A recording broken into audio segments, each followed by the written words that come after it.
Hello guys, i-repair natin tong hydraulic cylinder, no? Mahaba yan para sa sa lifter, no? Mahaba yan.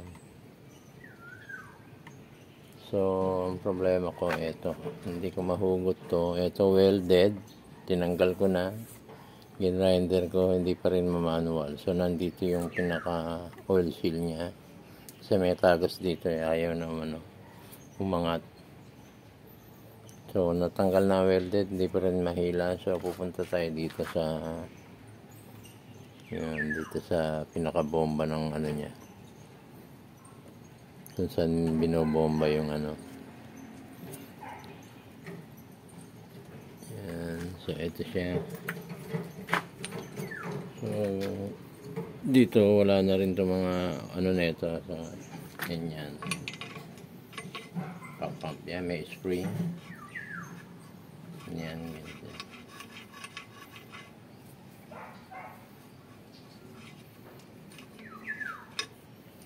So natin siya ngayon, kung may measure natin, kasi nadurog na itong pinaka pinaka oil seal niya, no? So tulad ng sabi ko noon, i-restore ko itong caliper ko, pansusukat ko dito. Tinulisan ko pa kasi sa mga sangga rito. So para makakuha ko yung inner diameter ng oil seal yan, dahil wala naman akong special tools kundi ito lang, yung caliper tsaka yung caliper pa rin, vernier caliper, inside caliper tsaka vernier caliper, doon ko i-measure. So ito, tingnan natin guys, So nandito yung pinaka oil seal nya. Measure na natin yan. Yan. Okay siya. Dito natin siya. Todo natin siya muna para mag-expand. Yan.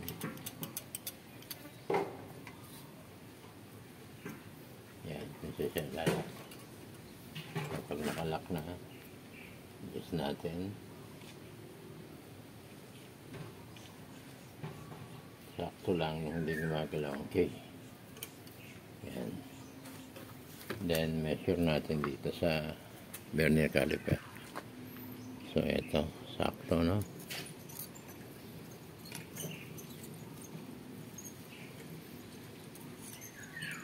Hindi natin masyadong didiin, no? Dito natin siya. Nakalak naman siya. Galing. Yan. Lock natin siya. So 25, 26.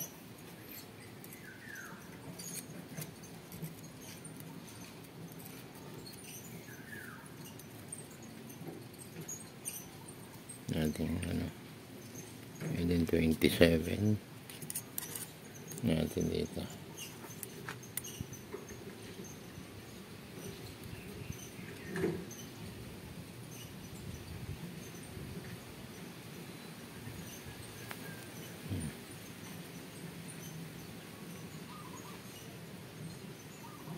$25, 26, so that's 26 plus or minus 26.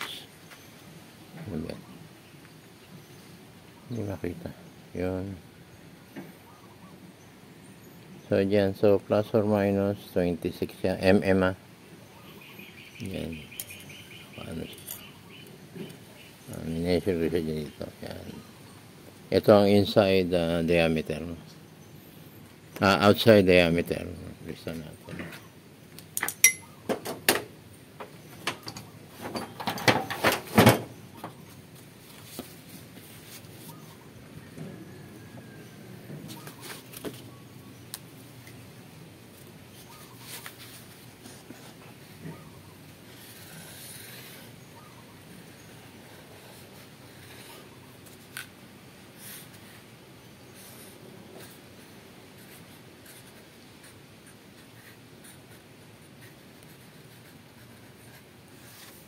Ito naman outside ko.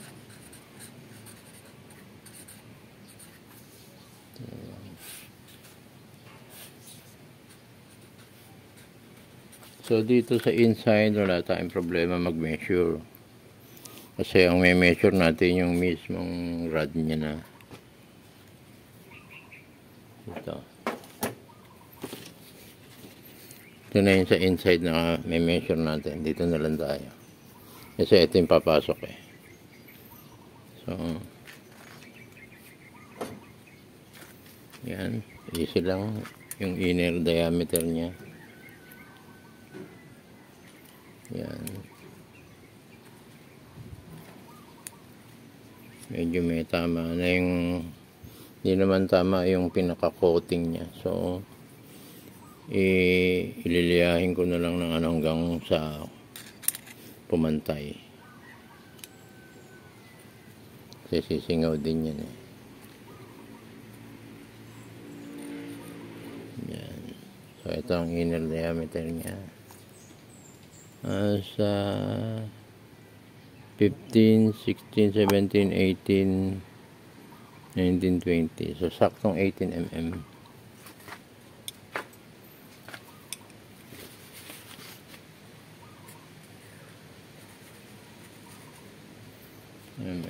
So, and then yung lapad.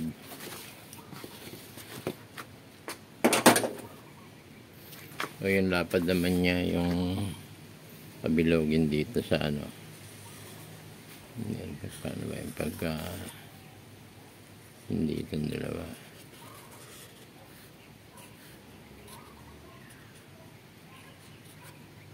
Yan.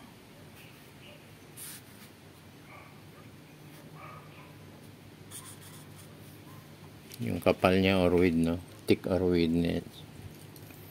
So, pag pin-round view, ganyan lang yan.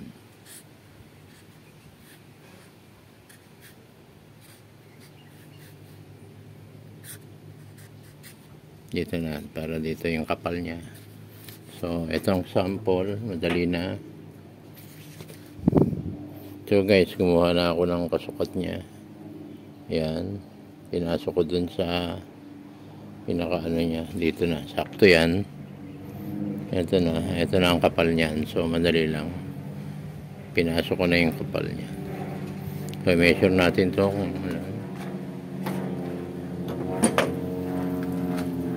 So, easy, no? Hindi lahat eh. Yan, dali lang. Kaya magagawa natin ng paraan pag kung ano sukat. So, yan lang. Caliper lang ang kailangan. Measure natin, anong pagbasa. Yun ang problema, ano? Dapat marunong kang bumasa. Meron kang caliper, hindi ka naman marunong bumasa. Ano, lalagyan mo ng lapis, marker. Ganun ako ng bata ako. 6 mm. Pinaka, ano niya, dito. 6 mm. So, ayos na. Lagyan natin 26 by 18 by 6 mm. Yan ang sukat. Yan ang sukat. So, hanap tayo sa online ng ganyan. Pag nakakita tayo, kung hindi man sa sakto, 26, 25, 24, 27, yung nearest value, mas maganda kung saktong-sakto natin makakuha. Yan, okay. So guys, dito lang muna tayo, no? Okay na, at para mapagana natin to kasi ipapump ko to pag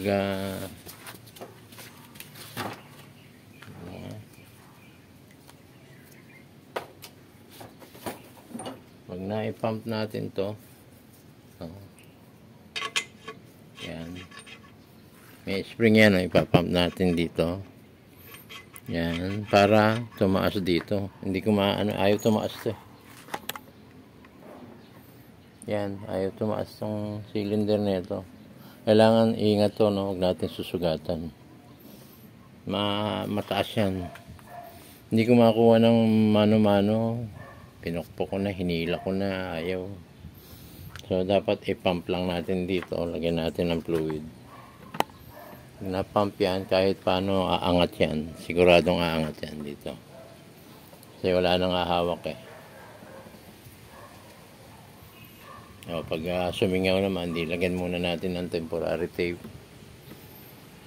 Ganun lang. So guys, tingnan natin sa part 2, no? Okay, bye-bye. Thank you. Please subscribe.